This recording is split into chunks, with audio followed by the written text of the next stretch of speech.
Last લેક્ચરમાં આપણે ત્રિકોણમિતીય નિત્યસમ અથવા તો એવું કહી શકીએ સૂત્રો ભણ્યા આપણે એટલે 3.3 છે એક્સરસાઇઝ કમ્પ્લીટ કરી. હવે નેક્સ્ટ એક્સરસાઇઝ છે એમાં આપણે ત્રિકોણમિતીય સમીકરણોના ઉકેલ એના વિશે આપણે ચર્ચા કરવાની છે. સામાન્ય આપણે બીજગણિતમાં ભણી ગયા છે કે દ્વિચલ સુરેખ સમીકરણ હોય, દ્વિઘાત સમીકરણ હોય તો એનો ઉકેલ આપણે કેવી રીતે મેળવતા. હવે જો ત્રિકોણમિતીય સમીકરણ આવે તો એનો ઉકેલ કેવી રીતે મેળવશું અને કયા કયા પ્રકારના ઉકેલ એમના શક્ય છે એની આપણે ચર્ચા કરીએ. તો સૌપ્રથમ ત્રિકોણમિતીય સમીકરણોના ઉકેલ છે બે પ્રકારના આવશે. એક મુખ્ય ઉકેલ અને એક વ્યાપક ઉકેલ આવશે. તો સૌપ્રથમ પહેલા મુખ્ય ઉકેલ જોઈએ. મુખ્ય ઉકેલ છે કોઈ ખૂણા માટે, ચાલો કે કોઈ ખૂણો છે ત્રિકોણમિતિ ગુણોત્તરને સંલગ્ન, ત્રિકોણમિતિ ફંક્શનને સંલગ્ન ખૂણો થીટા માટે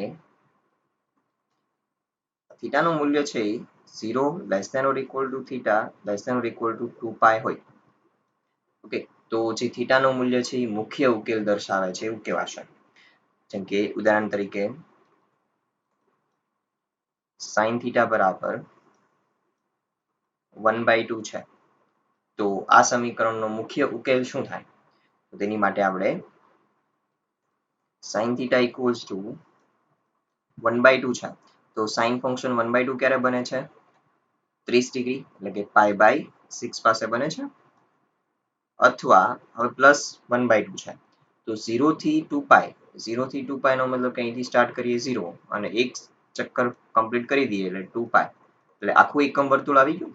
તો આખા એકમ વર્તુળમાં sin ફંક્શન ધન ક્યાં ક્યાં બને છે? એક પહેલા ચરણમાં અને એક બીજા ચરણમાં. આ બંને જગ્યાએ ધન હોય છે. તો અહીંયા બીજું એક મૂલ્ય પણ આપણે લખી શકીએ sin બીજા ચરણમાં આપણે કઈ રીતે લખશું? π-π/6. ઓકે, આ ખૂણો આપણે માપવાનો હોય છે એટલું. ક્લિયર? તો π માઇનસ આ ખૂણો છે π/6 બાદ કરી દઈશું એટલે આપણને મળી જશે. તેથી theta equals to π/6 or π minus π/6 એટલે 5π/6. તો આ બંને જે આપણને મળ્યા છે એ આપેલ સમીકરણના મુખ્ય ઉકેલ. આને કહેશું આપણે મુખ્ય ઉકેલ. ક્લિયર? સમજી ગયા? તો થીટાનું મૂલ્ય 0 થી 2π હોય. ઓકે, એટલે દરેક કોઈ બી ત્રિકોણમિતિ ફંક્શન હશે એ સમીકરણ હશે તો એના બે આપણને મૂલ્ય મળતા હશે. મુખ્ય ઉકેલ બે મળતા હશે. ઓકે, જો પોઝિટિવ હોય તો એ પ્રમાણે બે ચરણ હશે, કોઈ બી બે ચરણમાં પોઝિટિવ હશે. નેગેટિવ હશે તો કોઈ બી બે ચરણમાં એ નેગેટિવ બનતું હશે. તો મુખ્ય ઉકેલ આપણે આ રીતે મેળવી શકીએ છીએ. હવે આપણે નેક્સ્ટ બીજા પ્રકારના ઉકેલની ડિસ્કશન કરીએ તો એને કહીએ છીએ આપણે વ્યાપક ઉકેલ. જનરલ આપણે વ્યાપક રીતે જો લખવો હોય ઉકેલ કોઈ બી સમીકરણનો તો એ કેવી રીતે લખી શકીએ? તો એની માટે આપણી પાસે ફંક્શન પ્રમાણે ઉકેલ હોય છે. તો પહેલું જો sin થીટા ઇક્વલ્સ ટુ તમને કોઈ ઉકેલ મળ્યો હોય, ચલો અહીંયા આપણે લઈ લઈએ sin x equals to sin theta હોય. જ્યાં થીટાનું જે મૂલ્ય હશે 0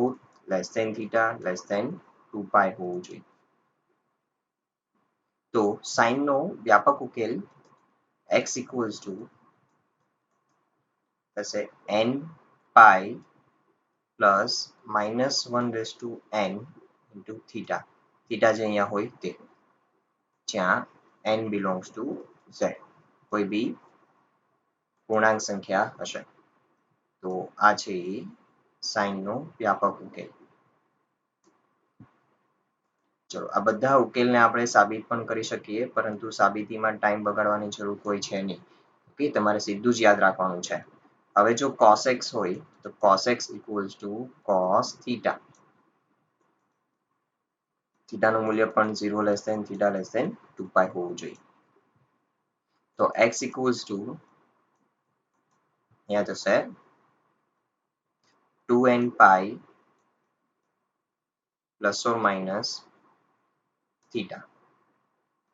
જ્યાં n belongs to z. તો આ થઈ જાય છે cos નો વ્યાપક ઉકેલ અને હવે થર્ડ જો tan x equals to tan theta હોય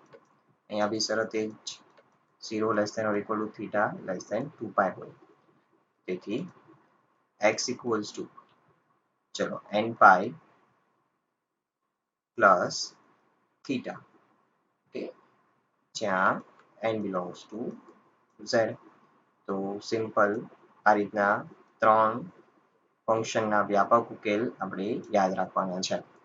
ઓકે હવે બાકીના ત્રણ ફંક્શનના કેમ નહીં કારણ કે જો બાકીના કોઈ ત્રણ ફંક્શન આવે તો આપણે જાણીએ છીએ એ પ્રમાણે કે ભાઈ સાઇનનું વ્યસ્ત શું થાય છે કોસેક તો કોસેક ફંક્શન આવ્યું હોય તો એને સાઇનમાં કન્વર્ટ કરી દેવાનું સેક ફંક્શન આવે તેનું વ્યસ્ત કરીને કોસ કરી દેવાનું અને કોટ આવે તો તેનું વ્યસ્ત કરીને ટેન કરી દેવાનું ક્લિયર તો આ રીતે બાકીના ત્રણ ફંક્શનને કન્વર્ટ કરીને એને આ જ વ્યાપક ઉકેલના સ્વરૂપમાં તમે લખી શકો છો તો ખાસ ત્રણના ઉકેલ યાદ રાખો સાઇન ફંક્શન માટે શું છે n પાઈ પ્લસ -1 ની n ઘાત ઇન્ટુ થીટા cos નું શું છે વ્યાપક ઉકેલ કે 2n pi plus or minus theta tan નો વ્યાપક ઉકેલ n પાઈ પ્લસ થીટા તો આ વ્યાપક ઉકેલ આપણે જો લખવાના આવશે તો આ રીતે એને લખશું ઉપરનો જ ક્વેશ્ચન જે હતો એને જો આપણે ડિસ્કસ કરીએ અહીંયા કે એ એક્ઝામ્પલમાં હતું sin x equals to 1/2 તો અહીંયા આપણે sin x equals to લખી શકીએ કે ભાઈ sin pi/6 તો વ્યાપક ઉકેલ x equals to ચલો અહીંયા x છે ને આ થઈ ગયું થીટા તો sin નો વ્યાપક ઉકેલ શું છે n pi plus -1 raised to n theta શું આવ્યું pi/6 જ્યાં n belongs to z તો બસ માત્ર તમારો આ થઈ ગયો આપેલ સમીકરણનો વ્યાપક ઉકેલ ઓકે તો માત્ર આપણે એટલું જ કરવાનું છે આ ટાઈપના ક્વેશ્ચન્સમાં તો હવે આપણે એક્સરસાઇઝમાં જોઈએ નેક્સ્ટ એક્સરસાઇઝ છે મુખ્ય ઉકેલ અને વ્યાપક ઉકેલ પર બેઝ છે ચલો 3.4 એક્સરસાઇઝ છે જેમાં 9 જ ક્વેશ્ચન છે પહેલા 1 થી 4 પ્રશ્નો છે કે જેમાં આપણે મુખ્ય અને વ્યાપક ઉકેલ મેળવવાના છે તો એમાંથી એક ક્વેશ્ચન છે કે જે હું કોટ કરાવું છું અને એ બી ઋણ છે ઓકે અને કોસેક સેક તો આ બંનેને તમારે શું કરવાનું આને સેક છે તો એને કોસમાં ફેરવી દેવાનું પ્લસ કરીને કોસેક છે તો એને સાઇનમાં ફેરવી દેવાનું ક્લિયર તો અહીંયા ત્રીજો ક્વેશ્ચન ચેક કરાવું છું જેના મુખ્ય અને વ્યાપક ઉકેલ બંને મેળવશું આપણે સૌપ્રથમ મુખ્ય ઉકેલ તો અહીંયા છે આપણી પાસે cot x equals to -√3 તેથી વ્યસ્ત કરી દઉં એટલે tan x equals to શું થઈ જશે -1/√3 તેથી ચલો tan x equals to tan function છે ઋણ ક્યાં ક્યાં હશે કે tan ફંક્શન છે આપણને ઋણ મળે છે સેકન્ડમાં અને ફોર્થમાં આ બંને જગ્યાએ ઋણ મળે છે તો અહીંયા આપણે લખી શકીએ 10 સેકન્ડમાં લખતા હોય તો પાઈ માઇનસ ચલો 1/√3 ક્યારે થાય pi/6 પાસે ઓર હવે ફોર્થમાં લખતા હોય તો ફોર્થમાં આપણે ખૂણો લખવો પડે અહીંયા 2 પાઈ હોય ઓકે આ pi/6 જેટલો તો આપણે આ ખૂણો હંમેશા ઘડિયાળના કાંટાની દિશામાં ઘડિયાળના કાંટાની વિરુદ્ધ દિશામાં પોઝિટિવ ખૂણો કાઉન્ટ કરતા હોઈએ તો એટલા માટે અહીંયા શું કરવું પડશે 2 પાઈ માઇનસ pi/6 તેથી x equals to ચલો pi minus pi/6 એટલે 5 pi/6 થશે और એ થશે 6 દુ 12 12 minus 1 એટલે 11 pi/6 તો આ આપણું શું થઈ ગયું મુખ્ય ઉકેલ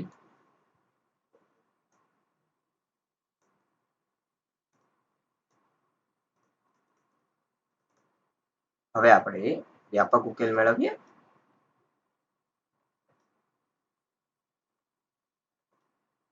તો આપણી પાસે tan x equals to શું હતું અહીંયા -1/√3 તેથી ચલો tan x equals to પહેલી કિંમત આપણે લઈ લઈએ તો 10 pi minus pi/6 લખી શકીએ અહીંયા તેથી tan x equals to થઈ જશે 10 5π/6 અહીંયા થીટા તરીકે તમે કોઈ બી એકને લઈ શકો 5π/6 અથવા તો 11π/6 પરંતુ જે નાનો હોય પહેલા જે આવતું હોય એ લો ઓકે એટલે જવાબ સાથે તમારે મેચ થઈ જશે ચલો હવે 10 નો વ્યાપક ઉકેલ શું હતો તો કે ભાઈ 10 નો વ્યાપક ઉકેલ હતો x n pi plus theta theta શું છે અહીંયા 5π/6 જ્યાં n belongs to z તો આ આપણો માંગેલ સમીકરણનો વ્યાપક ઉકેલ ચલો તો હવે બાકીના ક્વેશ્ચન્સ છે ફર્સ્ટ સેકન્ડ અને ફોર્થ તમે સ્વપ્રયત્ન કરી શકો હવે ખાસ જે વ્યાપક ઉકેલ મેળવવાના છે 5 થી લઈને 9 સુધીના પ્રશ્નો ચલો તો સૌપ્રથમ ક્વેશ્ચન નંબર 5 જે છે ઓકે એ સોલ્વ કરીએ આપણે હવે અહીંયા તો already cos 4x cos 2x આપ્યું છે અહીંયા 2x અને 4x બંને ચલ છે અહીંયા આગળ ઓકે બંને જગ્યાએ ચલ છે તો એટલા માટે આપણે અહીંયા શું કરવું જોઈએ કે આપણને જે પદ આપ્યું છે cos 4x cos 2x છે તેથી cos 4x ને આપણે cos 2x ને આપણે લેફ્ટ હેન્ડ સાઈડ લઈ લઈએ તો cos 4x cos 2x 0 થઈ જશે તેથી હવે અહીંયા આપણે શું કરવું જોઈએ c c શું થાય -2ss થાય તો -2 sin 4x સોરી અહીંયા પ્લસ આવશે પહેલા છેદમાં 2 ઇન્ટુ 2ss થશે એટલે અહીંયા જશે 4x 2x by 2 equals to 0 તેથી ચલો -2 ને છેદમાં જવા દઈશ એટલે તો 0 થઈ જશે તો અહીંયા વધશે sin 6x ના છેદમાં 2 એટલે 3x થઈ જશે ઇન્ટુ sin અહીંયા થઈ જશે x equals to 0 તેથી આપણે અહીંયા લખી શકીએ કે ભાઈ sin 3x equals to 0 અથવા sin x equals to 0 right હવે sin ના જો તો sin ફંક્શન equals to 0 આવી ગયું છે બંને જગ્યાએ તો sin ના શૂન્યનો ગણને યાદ કરો આપણે સ્ટાર્ટિંગની થિયરીમાં આપણે યાદ રાખ્યા હતા શૂન્ય ક્યારે ક્યારે બને છે sin ફંક્શન તો sin ફંક્શન x અક્ષ પરના ખૂણાઓ પાસે હંમેશા શૂન્ય બનશે 0 હોય પાઈ હોય 2π હોય 3π હોય 4π હોય આ તમામ ખૂણા પાસે તેથી 3x equals to અહીંયા લખી શકીએ આપણે n pi or x equals to અહીંયા થઈ જશે n પાઈ અહીંયા જે ખૂણો હોય લખવામાં આપણે જ્યાં બંને માટે n belongs to શું છે z તેથી x equals to 3 ને છેદમાં જવા દો n pi by 3 or x equals to n pi જ્યાં n belongs to z તો આ આપણો વ્યાપક ઉકેલ આપેલ સમીકરણ માટે હવે આ પ્રકારના સમીકરણમાં વચ્ચે વચ્ચે આપણને શૂન્યના ગણની પણ જરૂર પડશે જે તે ફંક્શન ઇક્વલ્સ ટુ ડાયરેક્ટ 0 હશે તો તમે ત્યાં સીધું જ શૂન્યનો ગણ લખી શકો છો આ પ્રશ્નમાં જોયું તો ક્યાંય આપણે વ્યાપક ઉકેલનો ઉપયોગ કર્યો નથી જો વ્યાપક ઉકેલનો ઉપયોગ કરશો તો બી તમને જવાબ તો આ જ મળશે અહીંયા આગળ ક્લિયર જોઈએ આપણે હજી ક્વેશ્ચન્સ ચલો ક્વેશ્ચન નંબર 6 સોલ્વ કરીએ ચલો અહીં જે સમીકરણ આપ્યું છે આપણે પહેલા લખીએ તો cos 3x plus cos x minus cos 2x equals to 0 હવે પહેલા તો પેલા બે પદની જોડી બનાવીને આપણે સરવાળો કરી દઈએ c plus c તો અહીંયા શું થશે 2c થાય 2 cos 3x plus x એટલે 4x by 2 એટલે હું સીધું જ અહીં લખી દઉં 2x into cos ખૂણાઓની બાદ બાકી 3x minus x 2x છેદમાં 2 આવશે એટલે થઈ જશે અહીંયા આગળ x minus cos 2x equals to 0 ચલો cos 2x છે ને સામાન્ય લઈ લઈએ તેથી cos 2x સામાન્ય તો વચ્ચે 2 cos x minus 1 ચલો બે ફંક્શન છે મલ્ટિપ્લિકેશનમાં છે ઇક્વલ્સ ટુ 0 છે તેથી આપણે લખી શકીએ કે ભાઈ cos 2x equals to 0 or 2 cos x minus 1 equals to 0 right તેથી હવે cos ફંક્શન equals to માત્ર મૂલ્ય 0 આવ્યું તો cos ના શૂન્યનો ગણ cos ફંક્શન થી એકમ વર્તુળ પર ક્યાં ક્યાં 0 બને છે તો કે y અક્ષ પરના તમામ ખૂણા પાસે π/2 3π/2 ઓકે માઇનસમાં લેશું તો -π/2 -3π/2 એટલે યાદ કરો એને આપણે શૂન્યનો ગણ શું લખ્યો હતો તો કે અહીંયા થીટા છે ખૂણો છે 2x તો 2x ઇક્વલ્સ ટુ ઓકે શું હતું 2n - 1 π/2 અથવા તો +1 પણ તમે લખી શકો છો અહીંયા 2n - 1 અથવા તો 2n + 1 લખો તો બી ચાલશે और અહીંયાથી આપણે cos x ને કરતા બનાવીએ તો cos x ઇક્વલ્સ ટુ શું થશે 1/2 હવે cos નું મૂલ્ય 1/2 ક્યારે થાય છે તો કે cos π/3 પાસે 60 ડિગ્રી પાસે તેથી અહીંયાથી જો આપણે x ને કરતા બનાવી દઈએ તો x ઇક્વલ્સ ટુ થશે 2n + 1 π/2 ને છેદમાં જવા દો એટલે અહીંયા 4 થઈ જશે और ચલો હવે આપણે અહીંયા વ્યાપક ઉકેલ લખી દઈએ તો x ઇક્વલ્સ ટુ અહીંયા ખૂણો છે π/3 તો cos નો વ્યાપક ઉકેલ 2n π ± થીટા થીટા છે π/3 અને જ્યાં n belongs to z તેથી વ્યાપક ઉકેલ આપણને મળે છે x ઇક્વલ્સ ટુ 2n + 1 π/4 અથવા 2n π ± π/3 જ્યાં n belongs to z તો આ આપણો વ્યાપક ઉકેલ ચલો હવે જે રીતે ક્વેશ્ચન નંબર 6 આપણે સોલ્વ કર્યો એ રીતે ક્વેશ્ચન નંબર 9 છે તો અહીંયા તમે કોઈ બી બે ફંક્શન જેમ કે આ બંનેનો સરવાળો કરી દઈએ હવે ખાસ તમે અહીંયા કોને સિલેક્ટ કરો તો કે કાં તો sin x અને sin 5x ને સિલેક્ટ કરો અથવા તો sin 3x અને sin 5x ને કરો પહેલા આ બંનેનો કરી દો ઓકે પછી એમાંથી કોમન કાઢશો એટલે તમને આગળ જતા સાદુરૂપ કંઈક મળતું જશે ક્લિયર તો ક્વેશ્ચન નંબર 9 તમે 6 ની જેમ સોલ્વ કરી શકશો ક્વેશ્ચન નંબર 7 સોલ્વ કરાવું હવે અહીંયા આપણે સીધો સરવાળો કરી શકશું નહીં સરવાળાનું સૂત્ર વાપરી શકશું નહીં કારણ કે બંને ફંક્શન અલગ અલગ છે sin 2x + cos x equals two 0 તેથી તો હવે અહીંયા શું કરવું તો કે જો અહીંયા sin 2x છે તો sin 2x છે ત્યાં આપણે સૂત્ર વાપરી શકીએ જે લાસ્ટ લેક્ચરમાં આપણે અભ્યાસ કર્યો sin 2 થીટાનો sin 2x equals to લખી શકીએ 2 sin x * cos x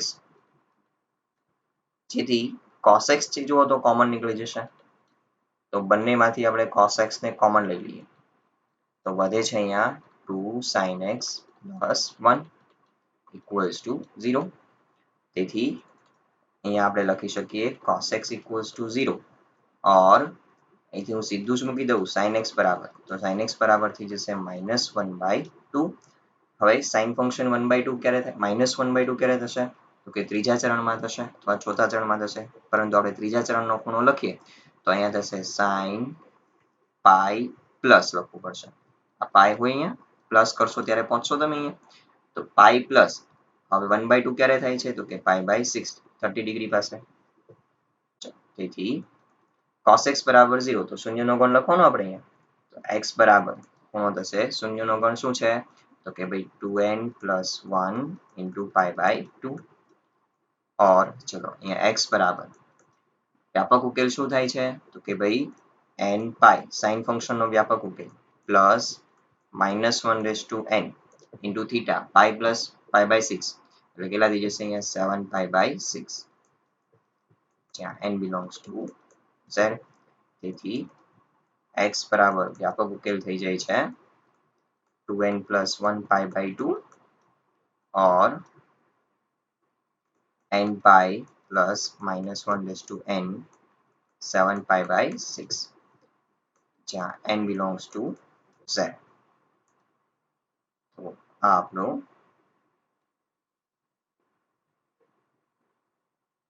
answer વ્યાપક ઉકેલ ચલો ક્વેશ્ચન નંબર 8 સોલ્વ કરીએ ચલો પહેલા તો જે સમીકરણ આપ્યું છે આપણે એ લખીએ અહીંયા અહીં sec² 2x equals to 1 - tan 2x છે તો sec² 2x equals to 1 - tan 2x આવ્યું તો હવે અહીંયા આપણે શું કરીએ ભાઈ ફંક્શન છે બંને એક જ ટાઈપનું ફંક્શન હોવું જોઈએ આખા સમીકરણમાં ઓકે તો sec² થીટાને આપણે tan² થીટામાં કન્વર્ટ કરી શકીએ આપણી પાસે નિત્ય સમજ છે sec² theta equals to 1 + tan² theta તો અહીંયા sec square 2x equals to લખી શકું 1 plus tan square 2x equals to 1 minus tan 2x. ચલો બંને તરફથી 1 1 કેન્સલ થઈ જશે, તેથી tan square 2x minus tan 2x છે. ઓકે, તો એને હું જમણી બાજુ લઈ લઉં તો પ્લસ થઈ જશે, plus tan 2x equals to 0. તેથી ચલો બંનેમાંથી tan 2x ને કોમન લઈ લો તો કૌંસમાં વધશે tan 2x plus 1 equals to 0. તેથી tan 2x equals to 0 અથવા tan 2x equals to -1 થઈ જશે. ઓકે, -1 તો tan ફંક્શન છે બીજા ચરણમાં -1 હોય છે, તો અહીંયા લખી શકીએ આપણે બીજા ચરણમાં ખૂણા હોય પાઈ માઇનસ, હવે 1 ક્યારે થાય તો કે π/4 પાસે. ચલો તેથી હવે tan x equals to અહીંયા tan ફંક્શન equals to 0 છે, તો tan ના શૂન્યનો ગણ લખી શકીએ. તો ખૂણો છે અહીંયા 2x, તો 2x equals to શૂન્યનો ગણ. ચલો tan ફંક્શન 0 ક્યાં થાય છે તો કે ભાઈ x અક્ષ પરના ખૂણા પાસે 0 થાય. તો અહીંયા એને આપણે વ્યાપક રીતે શું લખીએ છીએ n π, ઓર ચલો અહીંયા 2x equals to tan નો વ્યાપક ઉકેલ શું થશે તો કે tan નો વ્યાપક ઉકેલ થાય છે n π પ્લસ ચલો અહીંયા π minus π/4 3π/4 થશે, જ્યાં n belongs to z. તેથી x equals to 2 ને છેદમાં જવા દો એટલે n π/2 થઈ જશે, ઓર 2 ને છેદમાં જવા દો અહીંયા,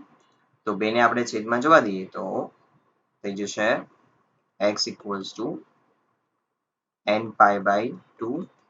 પ્લસ સ્વતંત્ર છેદ આપી દઈશું એટલે 3π/8 થઈ જશે. n belongs to z. તો આ આપણો વ્યાપક ઉકેલ.